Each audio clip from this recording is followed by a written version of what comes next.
Yeah, finally got my off-road tune ordered from Green Diesel Engineering for my Jeep. Can't wait. Alrighty, looky here. Look what we got. An GDE tuned ECU. Already programmed with your vehicle's VIN number and the injector codes, tuned by Green Diesel Engineering. Got it all wrapped in a bubble wrap in this kind of box right here with a little sticker. So if anyone's wondering where they are, I have a 2014, they're the same from 2014 to 2016, I believe. They may be the same until 2000, probably 19, but I could be wrong. The ECU is right here, right next to your coolant tank. So right here has two connectors, one big one, one smaller one underneath there. There's, I believe, 1, 2, and then 2 bolts underneath. So I'll probably need to remove the coolant tank. So before I remove the ECU, I'm gonna disconnect my battery. I usually disconnect both of them, but they say to remove the negative one. I usually just disconnect that and let it sit for like 10 minutes so everything, all the ECUs, all the computers can discharge. So yeah, first things first, I'm gonna remove that after I disconnect the battery, and then I'm gonna install this Flow Pro DPF and cat delete pipes. You know, if you guys don't, the battery is underneath the passenger seat, front seat. There's a cover you lift up, and just the first clamp from behind here is going to be a negative, so just disconnect that. So to take the coolant tank off, you got to take the 2 bolts off, one right here and one underneath this cover, plastic cover right here, right there. So to take that off, you have to take all the plastic clips off, like right here, right here, right here, right here, here, and all the way down there, if you don't want to break this, of course. So once you lift this up, just unscrew that bolt, this bolt, and then it has a little lever here that it sits on the bottom, right up there. So yeah, so you just lift it up, pull it towards the engine, and it comes right up, out of the way, like that. And then there's 2 screws, one screw here, one there, and one right down there. And then after you do that, we're gonna remove this cat, this big old lump here, and then we're gonna work on disconnecting the DPF pretty much. So we're gonna remove I'm gonna start with disconnecting all the sensors, all the pipes there for the DEF, disconnecting all those, and then I'm gonna work on getting these bolts loose from here and then from the turbo up there. Those are the challenging ones. Most of them you're probably gonna be going up under the hood and reaching from there, because they're gonna be hard to get to from here, from underneath. Removing the cat and then the injector here. It's pretty easy. I mean, just remove the injector and bolt the bolts. Take this plank off here, and then it's pretty straightforward from there. This one is the easy one. This one here is gonna be the pain to do.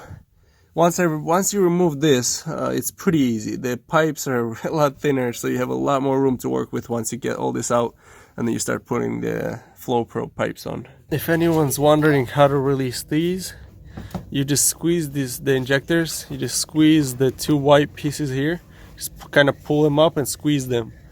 It comes right off the injector. Because my brother was removing this last time, he broke it. It was perfectly well, and it's like $400 brand new, so you could probably sell this and make some money back for all the stuff that you're spending on. And then for this connector here, the second connector on the injector, you just pull this red piece up this way a little bit, and then just squeeze on this button right here, the release pin. Once you do that, it comes right off. Guys, another issue I came across, probably gonna be coming across, So on these connectors that are connected to the bunch of pipes, you just push this white piece through. So pretty much, watch, I'll show you guys. So I already took it out, unplugged it. Anyways, you see that piece right here on this side? So you just push on it right here to release it, and then just pull it out from here with the screwdriver, flathead screwdriver or something. Pull it out, and then you press this and it comes right out.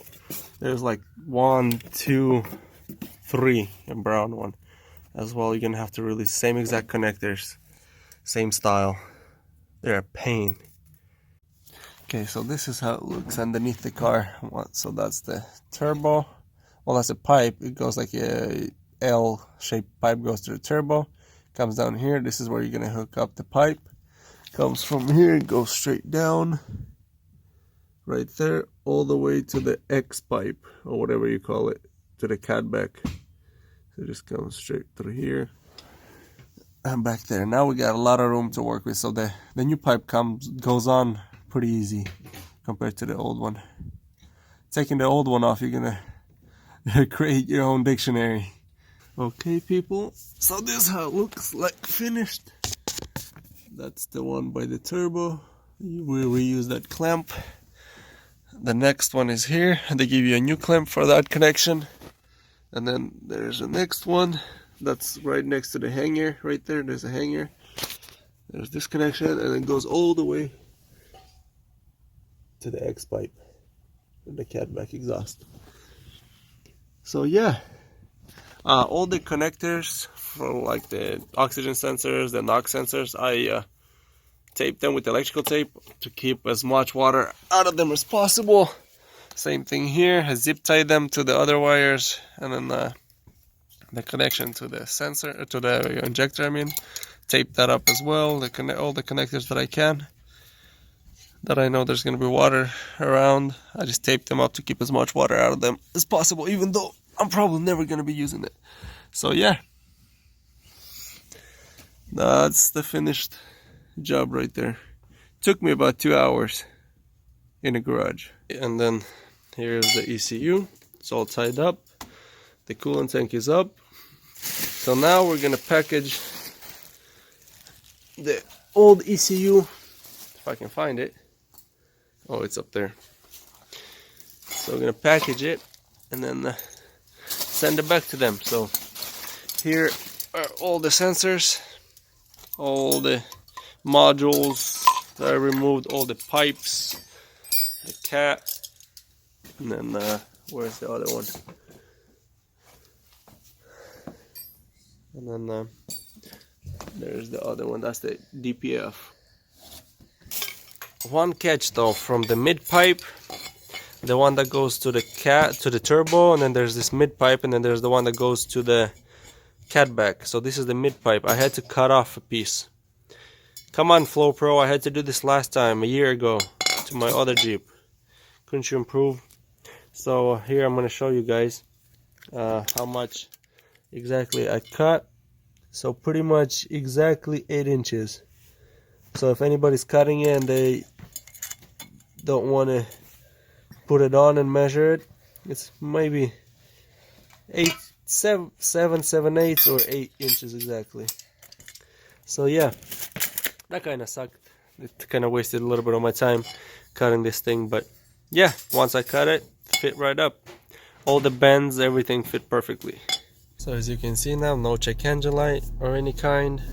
Here's how it sounds. So without the cold air intake and the upper intercooler pipe, it doesn't sound like, you don't hear the blow-off valve much.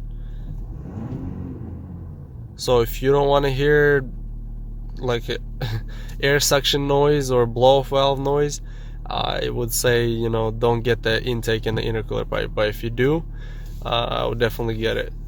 And it's, of course, it adds a little bit more power with the cold air intake and the upper intercooler pipe. So yeah, I gotta tell you guys, I forgot how good it feels after the full delete. The car feels so much lighter, like it feels like you just dropped 1,000 pounds. Well, I mean, the cats and everything weigh a lot of, like, it's a lot. It's probably about over 100 pounds for sure, from all the cats and the DPF and all that. It feels so much lighter, so much more power. It's well worth it. So I'm happy. So after you do the install the pipes, the computer and everything, it tells you to turn the ignition on for 10 seconds, wait 10 seconds, turn it off, and then wait like 2 minutes, and then turn it back on, and then within the first 10 seconds press the accelerator pedal 3 times within the first 10 seconds to trigger the oil reset. I don't know why they ask for that, but I just follow the instructions. And then also after that, the last step is when you start your car up, accelerate quickly to over 5 miles an hour. So when you start the car up, put it in drive and accelerate over 5 miles an hour quickly. So other than that, that's it. I hope you guys enjoyed it. If you guys have any questions, comment in the comments below. I'll reply when I can. Please subscribe to my channel, give me a thumbs up to my videos. Ciao.